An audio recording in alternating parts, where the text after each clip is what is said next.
Hello, class of 2021. This is Mrs. Ale Parker. Your counselors wanted to put this video together to reach out to you guys, let you know that we miss you. We're sorry we're not able to meet with you in person and give you some guidance heading into the summer break. But, we just want to reassure you guys that, your counselors are still here for you. We've got your back, and we want you to feel successful and confident going into the summer and knowing that, you're not behind in any way, and that will help you along in the college application process come fall.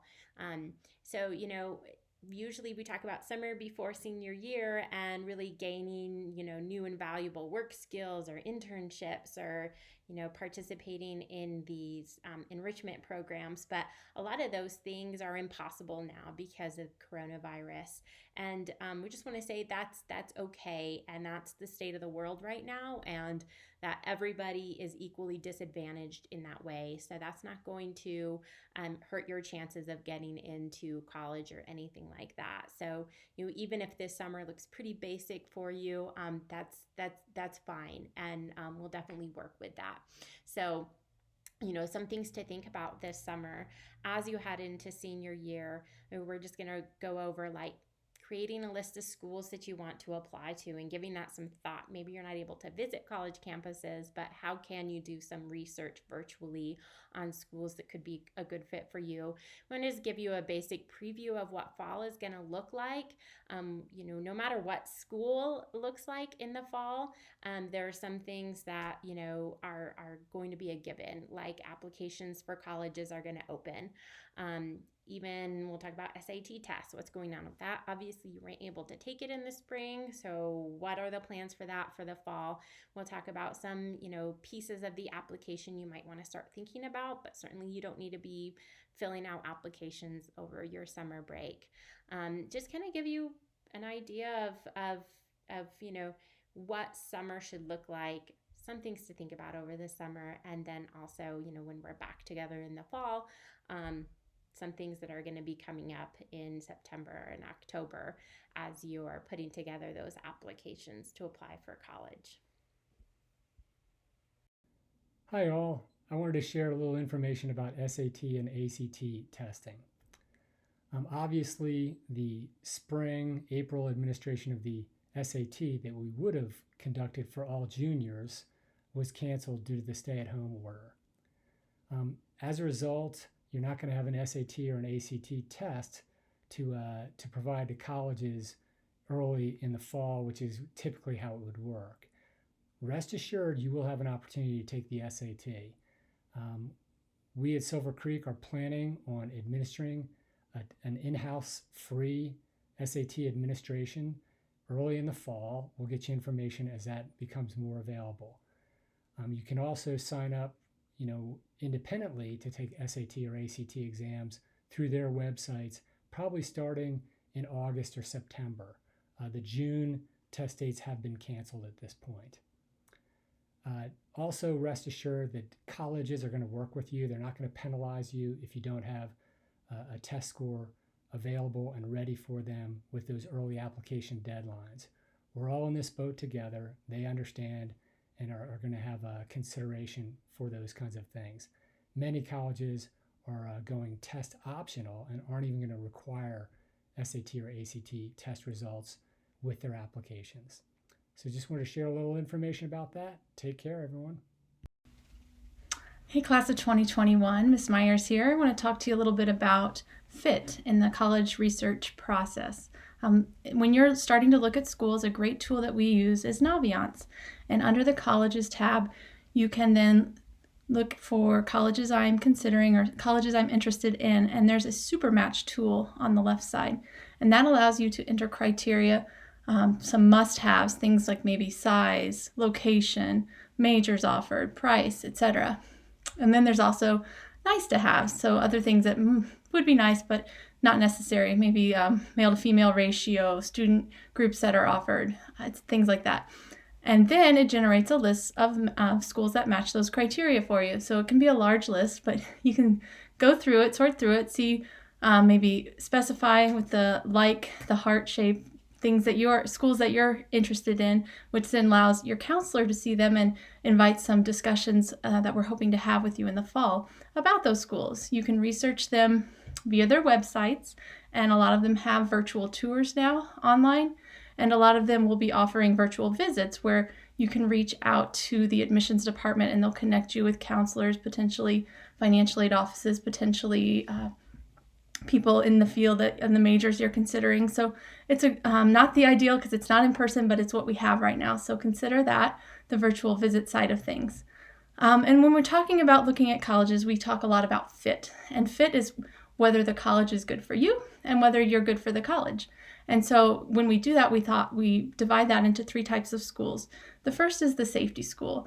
And those are the schools where the academic profile of the average admitted student is one that you exceed. So based upon the rigor of your academics, your GPA, your test scores, those your profile exceeds that of the average admitted student in your safety school. And then we have your match school, which is where your academic profile matches the average profile of an average admitted student.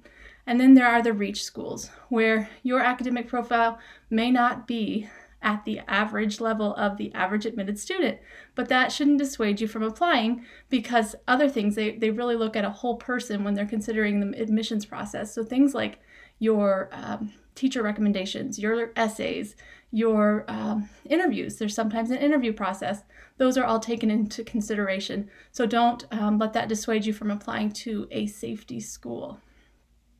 Another thing we like to talk about, of course, is the cost. And in a moment, Ms. Norbaum will be talking about that.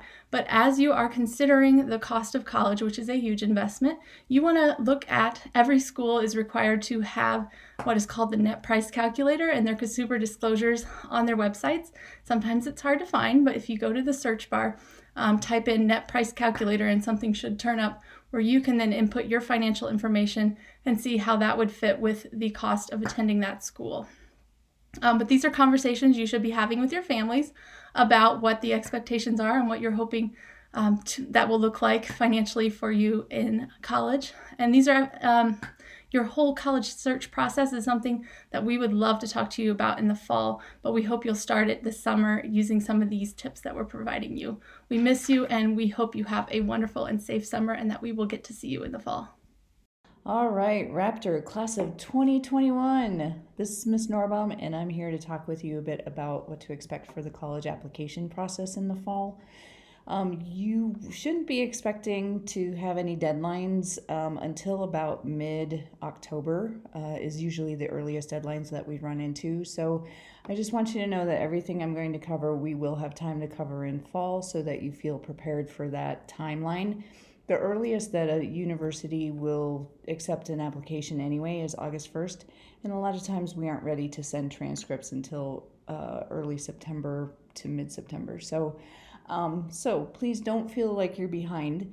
The different parts of the application process include the application itself, letters of rec, essays, transcripts, and then test scores. All of these have different video links in our PowerPoint that we're sharing with you, as well as links in the senior checklist. So feel free to check those resources out if you want to know more. The one thing that I will expand upon a little bit is the application itself. It's important for you to realize that each college might have a different application process. And there are many universities that take the Common App, commonapp.org, for their application. So as you are checking your universities this summer, if you're doing a little bit of research, it's good to check whether their process will include an application directly to the university using Common App, or maybe even Coalition App. Those are different things you might run into. And those are different accounts that you could set up over the summer, which might help you feel a little ahead of the game so that you don't have to worry about that in the fall. The test scores I mentioned, another counselor talked about those. But again, letters of rec, essays, and transcripts have video links or resource links in the checklist, so please check those out. The last thing that I want to mention is that the FAFSA, the free application for federal student aid, that is the application required to access financial aid for college. And that will come up in the fall as well. The earliest it will open is October 1st, and it is typically a priority deadline of March, the following March. So you will have time to fill that out as well. But just so you're aware, that will also be part of your application process to kind of expect in October. I hope this helps get you ready so that you feel a little more prepared, and we're excited to see you in the fall. Miss you big time, and we'll be looking forward to it. Thanks. Hi, gang. Mr. Sardinia here, and I want to officially welcome you to your senior year. Today's the last day of classes, so by the time you're viewing this video, you will have embarked on your senior year. A lot of the information that we're sharing in these videos and through the PowerPoint relate to the college application process and scholarships and things like that. But I want to make sure that everybody knows that we're available to help all our students do whatever it is that you choose to do after high school. So that may be going into the military, it may be taking a gap year, it may be choosing to go directly into the work world. So there are going to be plenty of students who don't choose to go to college, choose to go to community college, choose to go to a four-year school, and all of these paths are equally valid, and our job is to help you successfully navigate your senior year and get you to a place that you feel good about. So please reach out to us. If you don't know your counselor well, this is a great time to start getting to know us better, and we're hoping to be on campus in the fall. If for some reason we're not, utilize email. Make sure that you're connecting with us, and I hope that you all have a very safe and fun summer, and look forward to connecting with you in the fall. We hope some of that information helps. Above all, we want you guys to have a really healthy and happy summer and know that you have support from your counselors, your teachers, your parents, and your community. And we'll be there in the fall to help you achieve your goals, whatever they may be. All right, signing off. Have a great summer, guys.